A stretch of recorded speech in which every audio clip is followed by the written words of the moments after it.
Cordial saludo, estimado tutor. Mi nombre es Oscar Cheliel, estudiante del curso de Antropología Cultural.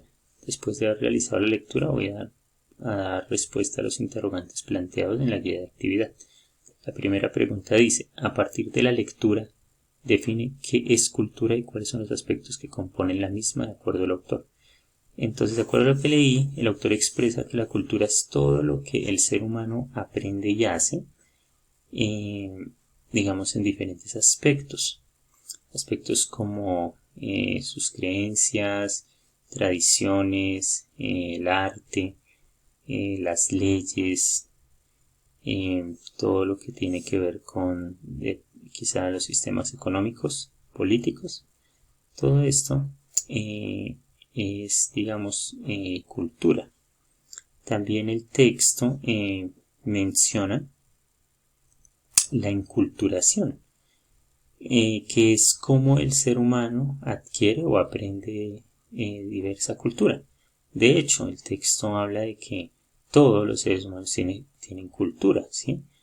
Indistintamente de donde esté, de su, digamos, su condición económica, ¿sí? Todos los seres humanos adquieren una cultura. Esta se da, como lo decía, por el proceso de enculturación. ¿Y qué es el proceso de enculturación? ¿Cómo se aprende la cultura? Y puede ser por la observación. Por ejemplo, cuando un niño observa a su padre hacer cierta acción, él está aprendiendo. De hecho, el texto resalta mucho ese tema de cómo los niños absorben todo ese tema de la cultura a través de la observación.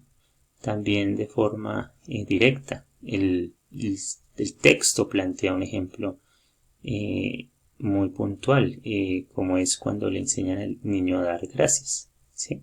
Es una forma directa de aprender una cultura.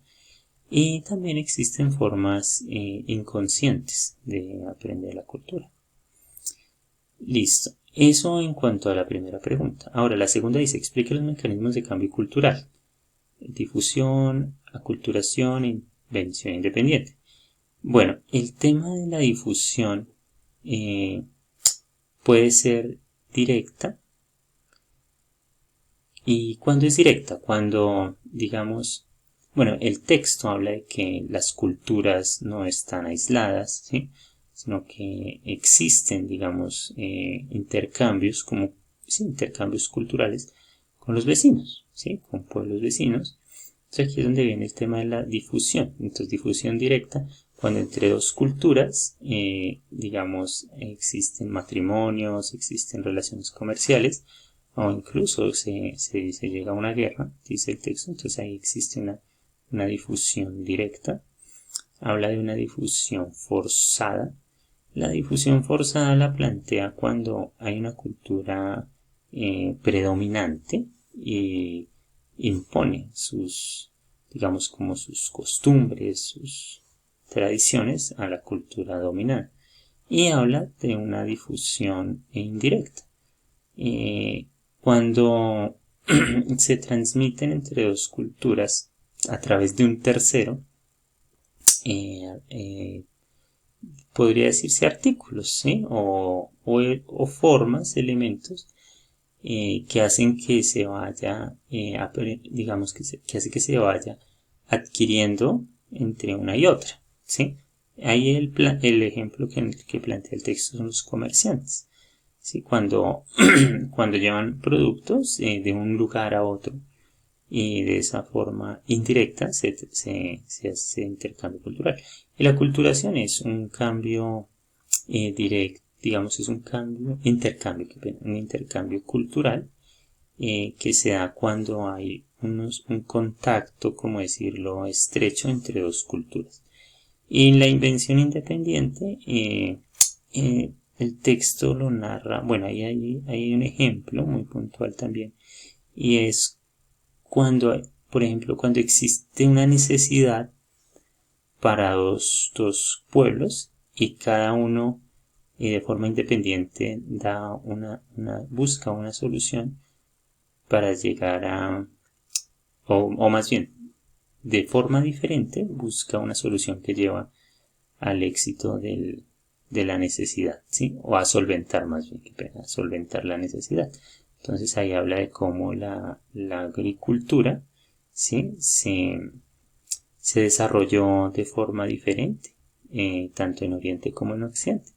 Entonces ese es un ejemplo de invención independiente. Y la última pregunta dice, explique cómo la imposición de proyectos de desarrollo y la promoción de creencias religiosas generan cambios culturales en el contexto de globalización y menciona un ejemplo en el contexto colombiano actual que implica riesgos para la supervivencia de la cultura. El texto habla de la globalización cultural, haciendo especial énfasis a todo lo que vemos hoy día del modernismo y la facilidad para transmitir información, la tecnología, todos estos medios de información masiva. También la facilidad con la que hoy en día nos podemos transportar. Todo esto impulsado por proyectos económicos y políticos. Entonces hoy día sí, o sea, digamos, es una realidad, digamos, la globalización de la cultura. Entonces el texto hace hincapié en el tema de las tribus indígenas. Y pues si hablamos de Colombia, pues acá en Colombia existen unas tribus que son reconocidas y que son protegidas por el Estado colombiano. O sea, entonces en ese contexto,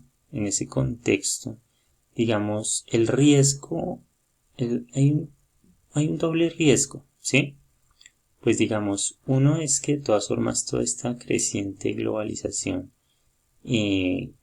cada vez puede permear más estas tribus indígenas, ¿sí?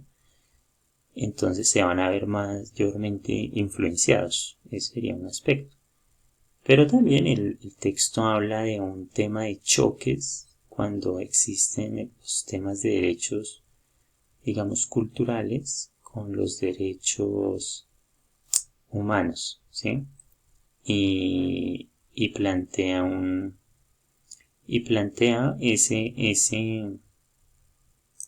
plantea un ejemplo puntual también con una tribu, ¿sí? Bueno, ahorita no recuerdo bien el nombre, pero es una tribu que milenariamente se dedicaba a la caza de ballenas, ¿sí? Y que, digamos, ahora choca con el activismo por, digamos, en protección de los animales, o porque la ballena gris, el texto de la ballena gris, en cierto momento estuvo en riesgo de extinción.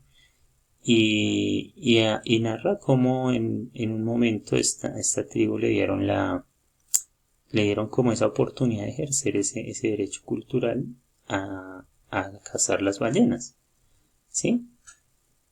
Entonces ahí hay un choque, pero entonces también una defensora ahí pues del tema de los animales plantea algo que es interesante y dice, Rosy, creo que es el nombre o el apellido de ella, plantea algo interesante y dice, bueno, es que el tema cultural ahí, si fuera de pronto por supervivencia, ¿sí?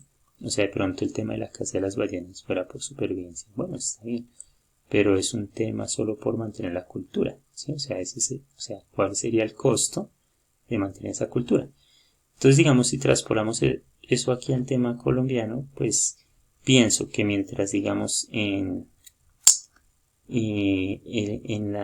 las costumbres o, sí, principalmente en las costumbres o ritos que tengan, pues, las tribus colombianas, no se vulneren, digamos, derechos humanos que son inalienables, o sea, es decir, no son negociables, ¿sí? Y, digamos, tendrán también una menor, de pronto, interferencia, ¿sí?